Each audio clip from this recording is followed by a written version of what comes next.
أنا اسمي أيمن، مدرس لغة عربية، عندي حوالي 45 سنة. لكن وقت ما القصة دي حصلت كان عندي وقتها 32 سنة، وكنت لسه في بداية حياتي ومتجوز، وكنت ساكن في شقة صغيرة بالإيجار في مدينة المنصورة. زمان كنت بدي دروس خصوصية في البيوت عشان أحسن دخلي وأقدر أجمع شوية فلوس عشان أعيش بيها. وكان عندي بنت عندها 13 سنة في قرية صغيرة. كانت القرية دي بعيدة شوية عن العمار، وكانوا قاعدين في البيت بتاعهم ده، يعني عيلة أو أسرة مع بعضها، يعني زي أي أسرة ريفية. والبيت ده كان متحوط كده بالشجر وكان جنبيه ترعة. البنت كانت بتاخد درس معايا بشكل أسبوعي، يعني كنت بروح لهم كل أسبوع مرة. وبيتها المشكلة إنه هو كان بعيد عن المدينة فعلا. كنت بروح له بالأتوبيس، بعد كده اتمشى على رجلي حوالي يعني كيلو، مش هبالغ يعني، بس الأجر كان كويس بصراحة. فكنت بروح كل خميس ساعة أو ساعة ونص على قد ما أقدر، على قد ما الدرس بيكون يعني بعرف أشرحه. وفي يوم، كان يوم من أيام الخميس اللي أنا كنت بروح على المكان ده، اتصلت بيا أم البنت الصبح وقالت لي ما تجيش علشان في حاجة النهاردة، يعني هنضطر إن احنا نأجل الدرس بتاعها شوية. قلت لها ماشي يا حاجة، مفيش مشكلة عندي، بس أنا كان عندي ظرف طارئ في الوقت ده، وابني كان تعبان واضطريت ان انا اروح بيه المستشفى. المهم اضطريت ان اجل الدرس لما بعد المغرب. المهم كلمتهم على طول، قلت لها هاجي بعد المغرب، حصل المغرب واجي على طول.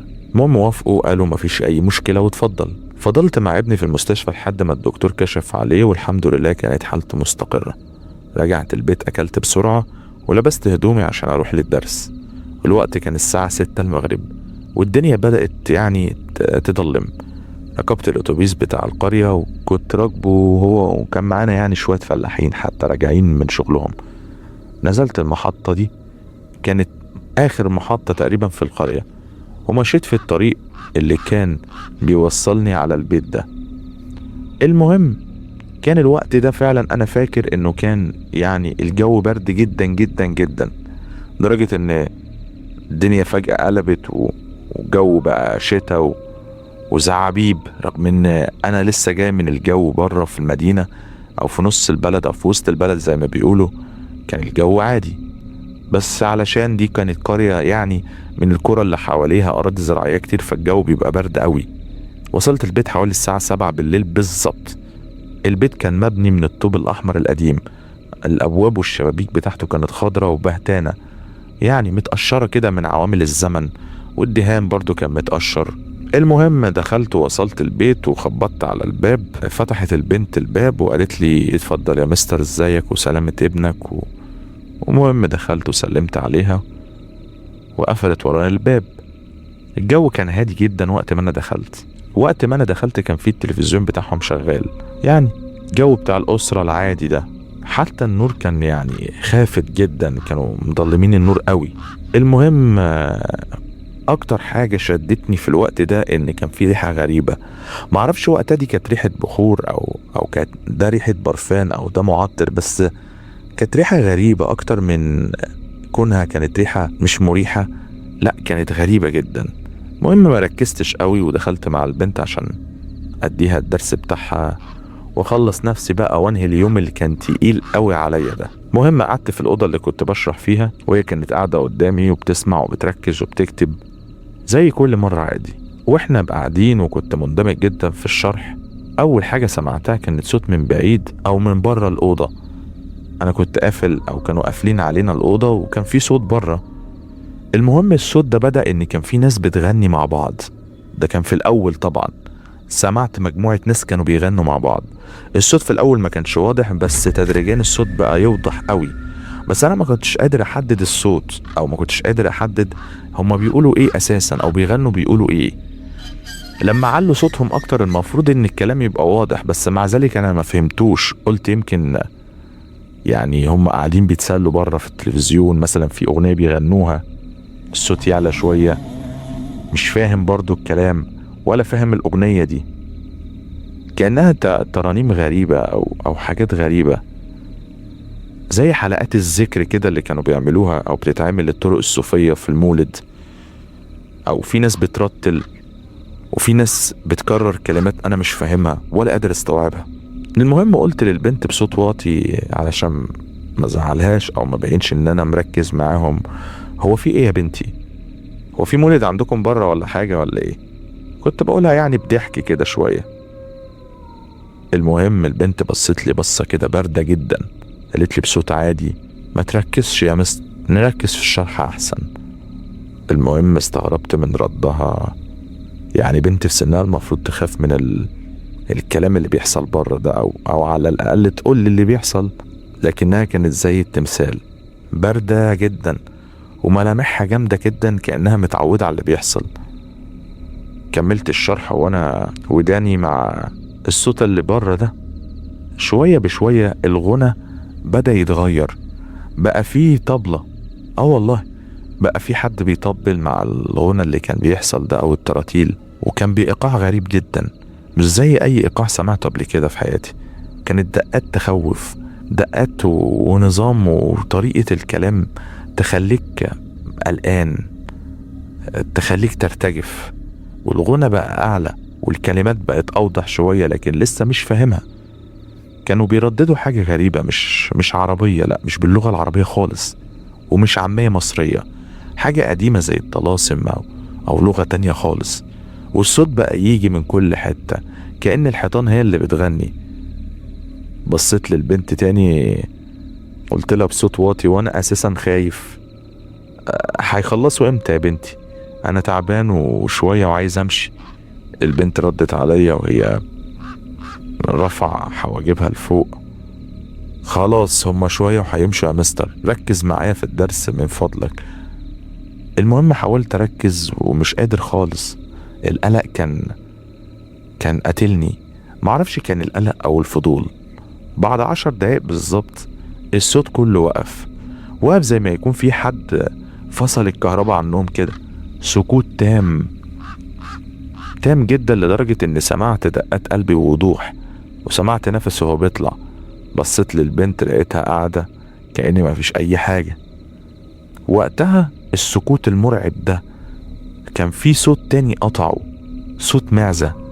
صوت معزة كانت بتتجرجر على الارض زي ما يكون حد بيجرها من رجليها وهي بتقاوم وبتصوت. والصوت كان بيقرب بسرعة، بقى قريب من الأوضة اللي أنا قاعد فيها. والمعزة كانت عمالة تطلع صوت عالي جدا ومبحوح. المهم بعدها سمعت صوت خبط جامد على الأرض كأن في حاجة وقعت. بعدين المعزة سكتت خالص، سكتت تماما. فضلت قاعد مكاني قلبي بيدق بجنون. عيني في وش البنت لقيتها قاعدة زي القطة كأن مفيش أي حاجة ولا في حاجة مأثرة فيها. وبعدين بصراحة بدأت أشوف في حاجة غريبة جدا. في حاجة دخلت من تحت الباب بتاع الأوضة اللي أنا قاعد فيها، حاجة كأنها حاجة متسربة، كان لونها أحمر. بعدين بدأت تكون خط رفيع بيعدي تحت الباب، وبعد كده بقت بركة صغيرة بتزيد. كان دم أحمر غامق بيزحف بالراحة تحت الباب اللي انا كنت قاعد جنبه بالظبط. بصيت للبنت تاني لقيتها قاعدة شايفة الدم برضه، قاعدة بتتفرج عليه زي ما كأنها بتتفرج على كرتون. انا كان قلبي بيدق وكنت متوتر جدا جدا جدا، وعايز اعرف ايه اللي بيحصل هنا يا جدعان، ايه اللي بيحصل بالظبط. البنت رفعت عينيها من الكتاب بالراحة زي ما تكون بتعمل حاجة، وبصيت لي بنفس البرود وقالت بصوت عادي: عادي يا مستر، ده حد هنا بيذبح عندنا. والله العظيم انا وقتها حسيت ان الدنيا وقفت قدامي. الدم بقى بيجري جوه الأوضة، بركة دم كبيرة، وريحة الدم بدأت كمان تظهر في الأوضة. وهي قاعدة تقول لي عادي. ده مش عادي أبدا، ده مشهد من فيلم رعب أقسم بالله. وأنا مدرس إنسان عادي ما شفتش دم بالكمية دي قبل كده. حسيت ان الخنقة بدأت تزيد عندي، حسيت اني مش قادر اتنفس. الأوضة ضاقت عليا والحيطان كأنها بتقرب مني. قررت بسرعة اني لازم اخرج من هنا بأي طريقة او اي شكل. عملت نفسي بمسك التليفون وبكلم مراتي ورفعت السماعة وقلت بصوت عالي عشان تسمع: الو يا ميرفت. ايوه انا لسه في الدرس. ايوه عارف اني اتأخرت. بتقولي ايه؟ ابني تعبان دلوقتي؟ طيب تمام حاضر، مسافة السكة وحاجي. المهم عملت نفسي بطمن على مراتي وان ابني محتاجني علشان امشي. المهم قطعت المكالمة وقمت اقفل شنطتي بسرعة رهيبة، وقلت للبنت: وانا كنت متوتر وقتها: معلش يا بنتي، في ظرف طارئ، عمر ابني تعبان ولازم امشي دلوقتي، نكمل الاسبوع الجاي ان شاء الله. وقتها البنت بصت لي بصة مختلفة خالص، مش برود، لا، دي كانت بتبص لي بصة تانية، بصة شر، نظرة كلها تحكم، نظرة حد عنده سلطة مطلقة. وقفت في وشي بكل هدوء، قالت لي بصوت اتغير تماما: لا يا مستر، مش دلوقتي، اقعد مكانك. انا وقفت مكاني، اتسمرت، رجلي اتحولت كأنها حاجة تقيلة مش قادر احركها. البنت دي اللي طول الوقت قاعدة تلميذة مطيعة اتحولت قدام عيني لحاجة تانية خالص. كانت قاعدة بنفس شكلها وملامحها، لكن صوتها ونظراتها وطريقها وأسلوبها اتغيروا تماما، كأنها كانت بنت صغيرة ودلوقتي بقى حد كبير. فضلت محبوس في الأوضة لأكتر من 3 ساعات كاملة، 3 ساعات من الجحيم.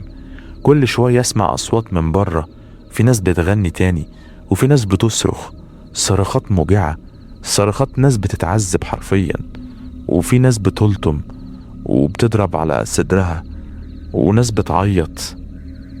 مشهد فعلا من فيلم رعب، وانا عشت وانا قاعد بسمعه، مش قادر اهرب. كنت كل شوية افكر اهرب، افتح الباب واجري او انط من الشباك حتى. كنت خايف افتح الباب الاقي حاجة اسوأ من اللي انا كنت بسمعها.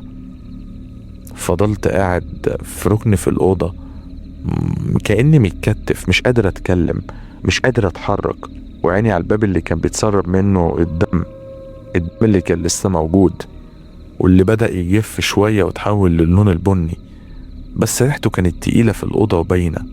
البنت قاعدة على الكرسي بتقرأ في الكتاب وبتذاكر، وساكتة تماما ولا كأني في حاجة، عمالة كل شوية تبصلي زي كأنها بتراقبني، قاعدة معايا وحبساني.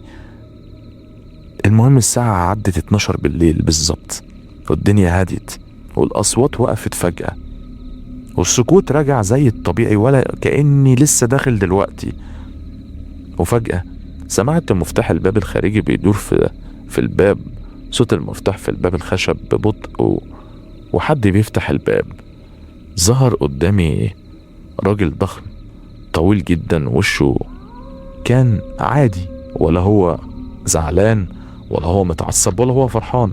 كان لابس جلابية غامقة كان عليها لطخات دم، كانت واضحة جدا، دم لسه ناشف من شوية، وعلى وشه كان فيه كمان دم، وإيده برضه. بصلي بصة كده غريبة، بصة كأنه مش عايز يخش معاه في كلام. بدأت البصة دي تتحول لضحكة خفيفة، ضحكة من غير صوت، ضحكة جافة كده، كأنه بيقول لي: انت الحبس بتاعك انتهى. ما اتكلمتش بصراحة وما تناقشتش، انا ما صدقت الباب ان هو يكون مفتوح، وما قلتش ولا حرف، بس نظراته كلها كانت بتقول كل حاجة هو عايز يقولها. في الثانيتين اللي وقف فيهم عرفت هو عايز يقول لي ايه. المهم بعدها دير وشه ومشي بالراحة وبهدوء جدا، ساب الباب مفتوح. الفكرة ان انا ما كنتش مستني الاذن اساسا، قمت بسرعة، خدت شنطتي، حتى ما قلتش للبنت مع السلامة، ومشيت بسرعة من جنبها، ونزلت على السلم جري من غير ما احس حتى برجلي. طلعت اجري من البيت من غير ما ابص ورايا خالص، وجريت في الطريق اللي انا كنت رايح منه، وكان الطريق كله وقتها ضلمة، والبرد اللي كان موجود وانا داخل كان اضعاف وانا خارج. فضلت كل يوم مش قادر انام بسبب الموقف اللي حصل ده، واسمع صوت المعزة وهي كانت بتتأذي، واشوف الراجل اللي كان واقف قدام الباب بيبصلي من غير ما يتكلم ولا كلمة واحدة. المهم بعدها بأسبوع عرفت من واحد صاحبي بيشتغل في القرية دي نفسها ان الراجل ده ابو البنت معروف في المنطقة كلها، وبيتقال عليه انه دجال كبير جدا، ومن اكتر الدجالين شهرة في القرية دي. وبيعمل حلقات في بيته، لكن مش ذكر بتاع ربنا، لا ده حلقات استغفر الله اعوذ بالله للجن والشعوذة. وبيعمل زي مناسبات غريبة ومعينة وبيذبح فيها ذبايح مش معروفة، وبيعالج الناس. يقال يعني ان كل اللي بيروح له عايز يتعالج.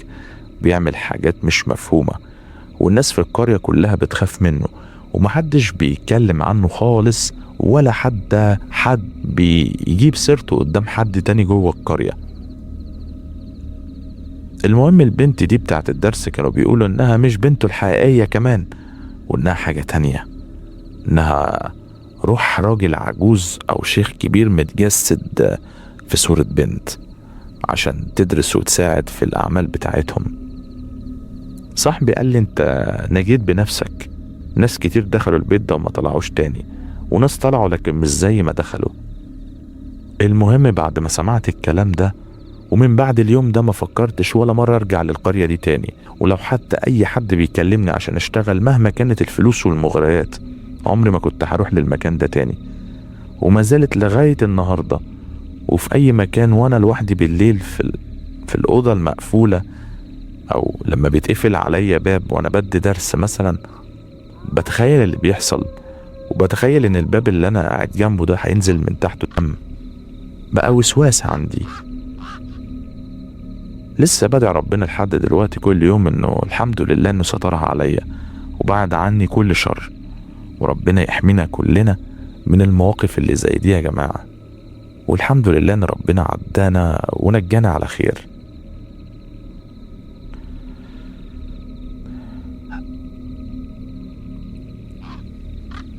وبس كده، لحد هنا تكون انتهت قصتنا وحلقتنا النهاردة. لو عجبتك القصة والحلقة يا ريت ما تنساش تعمل لنا لايك وسبسكرايب للقناة وتدوس على جرس الاشتراك علشان يوصلك كل جديد. كان معاكم محمد فوزي، وسلام.